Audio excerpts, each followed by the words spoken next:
Hey cats, it's your midsole man EDDBUD here. Today I'm looking at Nike's current 2024 running shoe lineup and letting you know if the shoes are a hit or they're a miss. I think Nike have received quite a bit of flack over the last couple of years in terms of their running shoe models. I'm going to take a look at their whole range, minus trail shoes today, going from the models from around about £100 up through to 300. Are all of them necessary? And the answer is no. Let's take a look at the full lineup and see if there's any surefire winners or some stuff we can simply get rid of.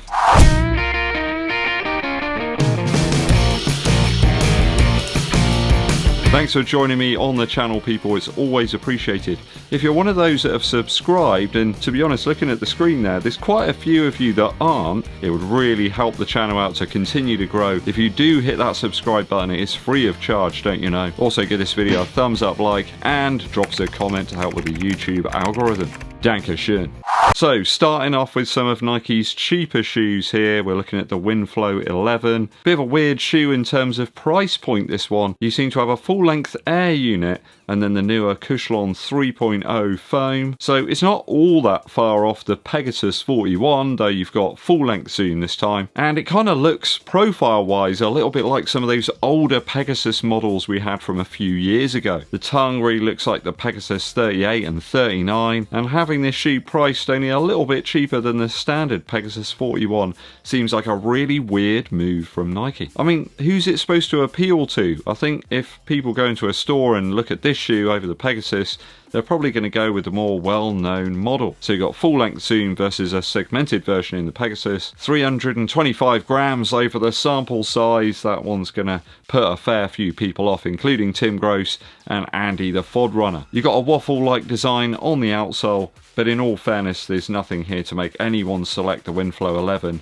over the PEGASUS 40 or 41. So I think this one's a miss. The Infinity Run 4 Gore-Tex here on screen is 175 quid. Yeah, 175 pounds, people. It's absolute madness. I'm not surprised as to why there's stacks of these up for sale, like the standard version, also the Gore-Tex version. It's always a model that is in a discount run or a reduced price. You do have a full-length React X midsole here, but there's no air units or anything like that. It's exactly as per the previous versions of the shoe. React X is a little bit more responsive. Is it any better than the original Infinity Run? I've still got a pair of those right here, and I've got to say that React hasn't held up all that well over time.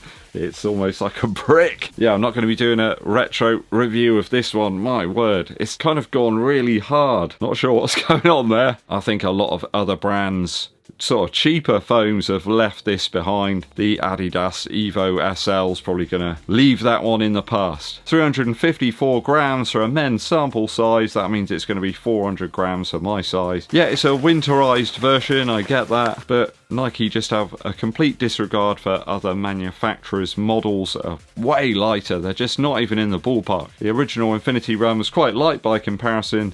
Again, the designers here are more interested in aesthetics than actual performance. I think the Infinity Run line has been a bit of a yawn fest for a few years, so it's a miss from me. The VOMERO 17 next, a ZoomX shoe with a protective SR02 foam surrounding that ZoomX.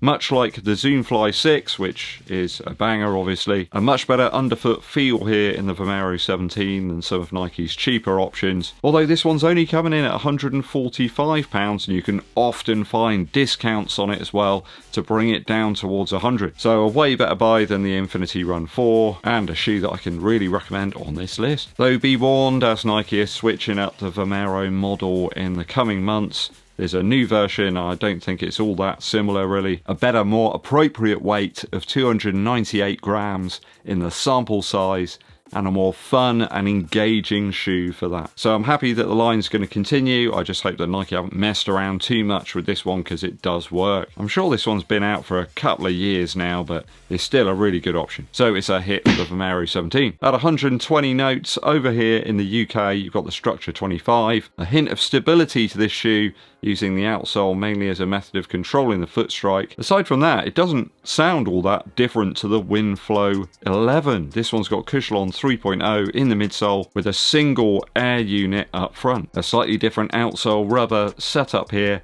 and a weight reduced upper design in comparison to the WINFLOW. As such, I think the Structure 25 is a much better option over the WINFLOW 11, considering it's only 10 quid more. Profile looks a little less plush, less bulky, and I think there's a place in the Nike lineup for the Structure 25 as years go on. So I'll give this one a hit.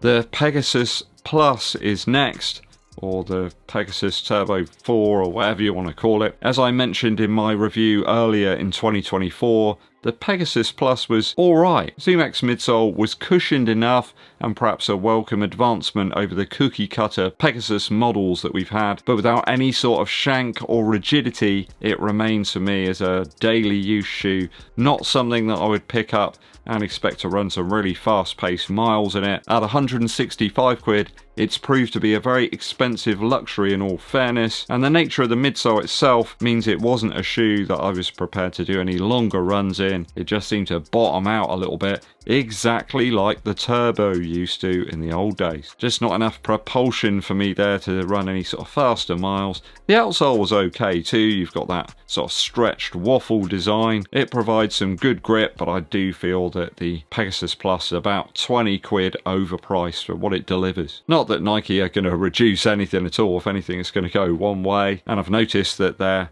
more miser-like in terms of the sales these days and the discounts too. I think Nike are feeling the pinch a little bit. So not all that much lighter than the Pegasus 41. For me, the Pegasus Plus is a bit of a miss, really. The Invincible Run 3, a shoe that I can see Nike persisting with here, where perhaps they might try to remove some bulk to the upper or outsole, make it feel like a slightly more nimble offering and more in line with some of their competitors, and also try to justify the £175 price tag. Why on earth though would anybody buy the Infinity Run 4 over this one? I think you'd have to be stark raving mad to go for that inferior shoe over the Invincible. The ZoomX midsole, super forgiving, very engaging to run in.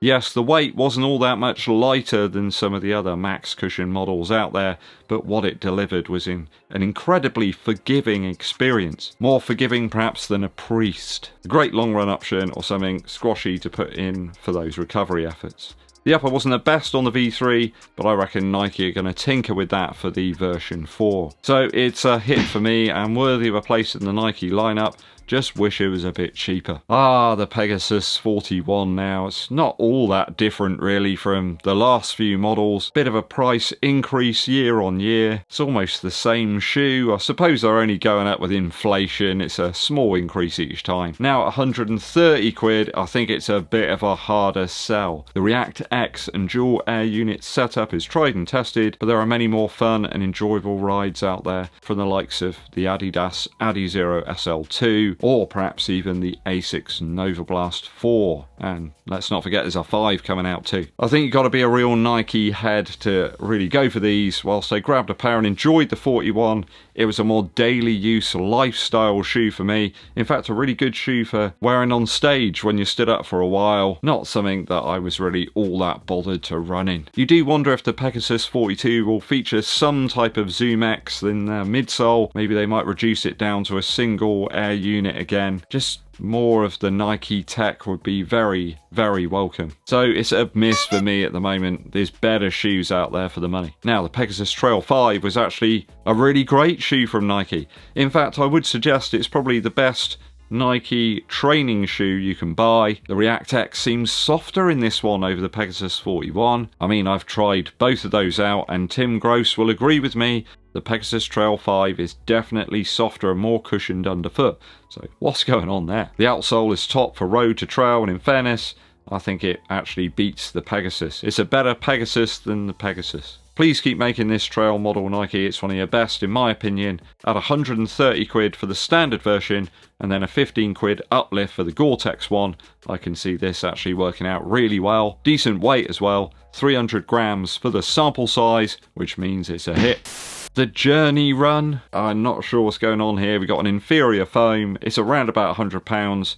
I think the WINFLOW 11 looks like a better bet over this one. I don't know why anyone would go for it. If you've got a little bit of extra money, or you can get a discount like on the VOMERO 17, leave the Journey Run on the shelf. It's a miss. At 145 quid, the STREAKFLY seems like a strange shoe. So it's cheaper than the Takumi Sen 10 from Adidas, but there's nowhere near this shoe here. It's a short range option for me. There's a lot of squash there, but no rigidity whatsoever. I think a fine shoe perhaps if you're going to be hitting the track to do some sessions, but that fragile ZoomX foam gets easily punctured by stuff that you might find on the road, so avoid the debris, okay guys? It's now over 2 years old, and it's a weird option for Nike to continue with this one, pumping out more colorways year after year for a model that's simply not all that exciting from a durability or use case scenario. So it's a miss from me. I know Nike have realized this, and they've got a V2 coming, which is very different. ZoomFly 6 is up next. It's a shoe I reviewed recently. I've done lots of comparison videos on that one, and it's one I find fantastic. They've really hit the mark here. Probably the best Nike shoe for a long time. It's engaging, it's propulsive, the plate is there providing some rigidity, and it's 165 quid, which I think is a good price for this level of shoe. Some of my videos have got a lot of views recently, and that's great, and I really appreciate you tuning in, but it does bring out the crazies. So one guy said that judging by a picture of the shoe, he could tell me that the durability and the quality of the shoe wasn't as good as I'd mentioned. So I'm not sure why he thinks I'm lying about it. I buy a boatload of shoes, as you well know. I don't just get sent stuff, but I buy loads of them as well. I've got no reason to lie, and I like making honest videos about what I've got on foot. So ZoomFly 6 is a good quality shoe out the box. I think they're probably made in a different factory or something. They're that much better than some of the other Nike models. Anyway, check out my full review. I love my pair, and I hope they keep going with this one for as long as they can, so that lots of runners get to check them out. It's a big hit for me. Every runner and their dog knows the VAPORFLY 3. It's been out for 18 months now. I reviewed this one way back in like March of 2023. It's light, it's nimble, it's one of the better versions of the VAPORFLY, but not the best. I still think the V2 was one of the better ones. There's a V4 coming at some point, but no word on that yet. I think some other brands have kind of caught up with the VAPORFLY now, and I don't feel that it's worth the £240 that Nike charge for it. When you see elites wearing the V2, I think that says it all. So for me, right now, I think the VAPORFLY 3 is a bit of a miss. And that probably explains why there's loads of pairs of these available on the internet now at discount. Nike just can't shift them. And it's because you're charging £240. That's why, Nike. Finally, the ALPHAFLY 3. You guys will know, if you're regular viewers on the channel, that I really love this model. I think Nike got it just right. They've kept what made the ALPHAFLY original good, removed a few things and some weight, and they've created something that is a fantastic training shoe and a brilliant racer for the half or full marathon. The outsoles demonstrate decent durability on road and pavement, and the AirPods seem now more protected with fewer blowouts reported. So credit where credit's due, the ALPHAFLY 3 is a hit for me, and you know a shoe is popular when you see so many pairs of them out at local road races. People are really going for this one. It's a hit from me. Okay, so that's the roundup. I think we got a few more hits than misses there, and I do think that Nike have unfairly received a lot of flack over the last couple of years about their running lineup. There are some good things in there, but I feel they've got two different studios. One is like focused on aesthetic design and Instagrammy trendiness, and the second one is all about race and pace efforts. There's two mindsets there, and they really need to remove one of them and get back to what made their shoes good in the first place, which is all about performance. What's your take on this? Did you enjoy my video? Do you disagree with some of my comments? That's alright, you know. I know the internet tries to make out that if you disagree with someone that the whole world's going to end and all that type of stuff, but it's simply not true, okay? Let me know your thoughts and your opinions down in the comments.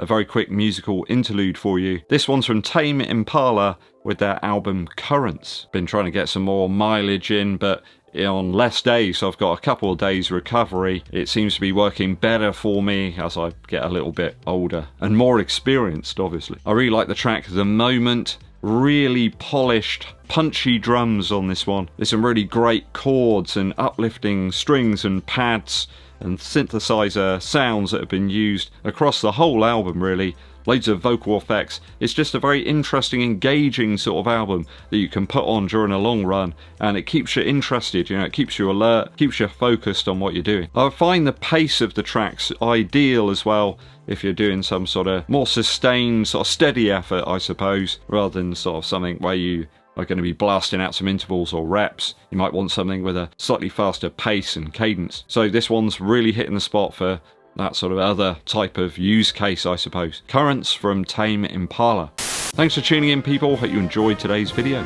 Do hit that subscribe button and also give this video a thumbs up like. Drop us a comment as well to help with the YouTube algorithm. My name's EDDBUD and I'll be seeing you